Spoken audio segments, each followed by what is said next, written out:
Greetings and welcome back to the Collector Sector. With sincere apologies as recent struggles have caused the sector to be MIA. But to compensate for lost time, we bring you this jam-packed episode featuring the final four Marvel Legends, concluding our Fantastic Four series. Be sure to like, subscribe, and stay tuned for figure auctions, free giveaways, and much-needed nerd therapy. Now, who other than the sensational She-Hulk to do justice? Don't say Matt Murdock for our Fantastic Four finale. This sexy brute is a rather rare Marvel legend. Never circulating through main retail stores, she exclusively premiered at the San Diego Comic-Con in 2007. Also known as Jennifer Walters, the She-Hulk deserves more attention than I believe she receives. But I have a feeling things will soon change by the way Disney's MCU is evolving. Perhaps a fragmented reference will be leaked in their upcoming Eternals movie. I wouldn't hold your breath though. This Marvel legend is our first Hasbro edition. And without hesitation, I will elaborate on another favorite femme fatale fracturing the fragments of the fourth wall. First awesome thing, the blue suit. Finally, the fifth member of the Fantastic Four is beautifully represented. It's just so retro, kinda like, reminds me of Lou Ferrigno retro.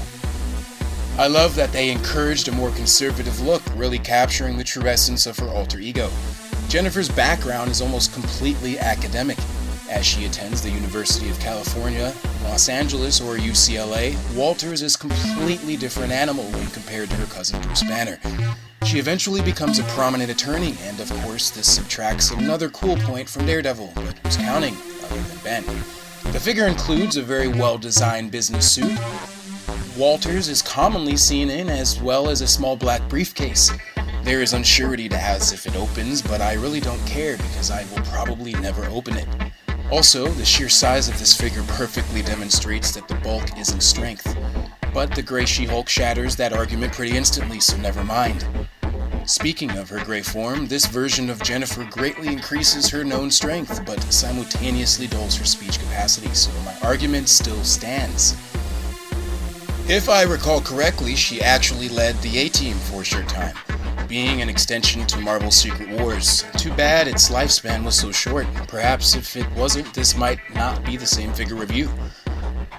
Not only is Walters immune to telepathy, but broke the fourth wall far before Deadpool, commonly speaking to the writers and editorial teams in the comics. Getting to the only real point here, she's valuable and sorta hard to find. Not Toy Biz Blue Wasp hard, but definitely she makes finding Hasbro's Rogue for a decent price a breeze.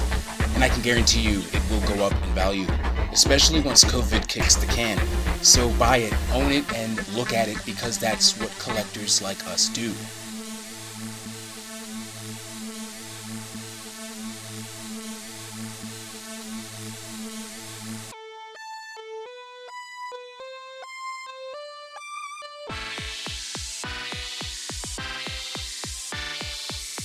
Now, before your eyes is a never-before-released Marvel legend that was exclusively given to me by the president of Toy Biz.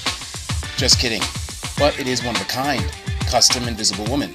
I was able to get my hands on, and if you don't notice, it's an alteration of the Wasp from the MODOK series. The seller even managed to replicate the sticker template, and things like that are what create collectors. Though Toy Biz released several toy packs containing Sue Storm, she was never circulated independently. And because of this, I just didn't feel right replacing her with Hasbro's version of the figure. Regardless, major props to the artist. Also, I wanted to feature another thing released by Toy Biz. This version they released is definitely from Grimm's early days, as sculpted with a more rugged and rocky texture and inflated chin. This version doesn't get a full episode quite yet, but will in our Toy Biz Spider-Man series beginning September 7th. I'm really hoping we hear more about the Thing in Marvel Cinematic Universe, considering we're almost at Phase 5 in the MCU. Also, looking forward to Doctor Strange in the Multiverse of Madness, setting foundations for Marvel's Illuminati. But we'll be lucky to see Fantastic Four in action before 2023. But still, one can dream. Now, last but not least, and worse but not first, is Doctor Doom. Relentless, yes. Crazy, no. This villain's big screen appearance in Fox's Fantastic Four is why Disney Plus is slowly adding X-Men. Moving on, Doom was a must-appear figure for this series, but also a tease. Due to the insidious nature of this villain, he deserves an entire series. Many mistake Victor Von Doom as being a villain, but no, he's just your everyday control freak who has an insatiable lust for power, seeking to cleanse the world of its suffering, leaving the world of mankind in the hands of a deeply disturbed madman who needs to start dating. But seriously, Doom is actually quite brilliant, making him the first pick in our Toy Biz villain series, along with much more as 2020 is almost finally over. This autumn, yes, I said autumn, we will dive into Toy Biz Marvel Legend villains, Spider-Man classics, and a plethora of video games, ending the year with lots of Star Wars. Thank you so much for watching, and we hope you enjoyed the Fantastic Four Marvel Legends series.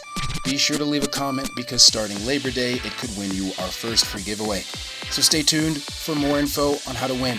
And until next time, on the Collector Sector.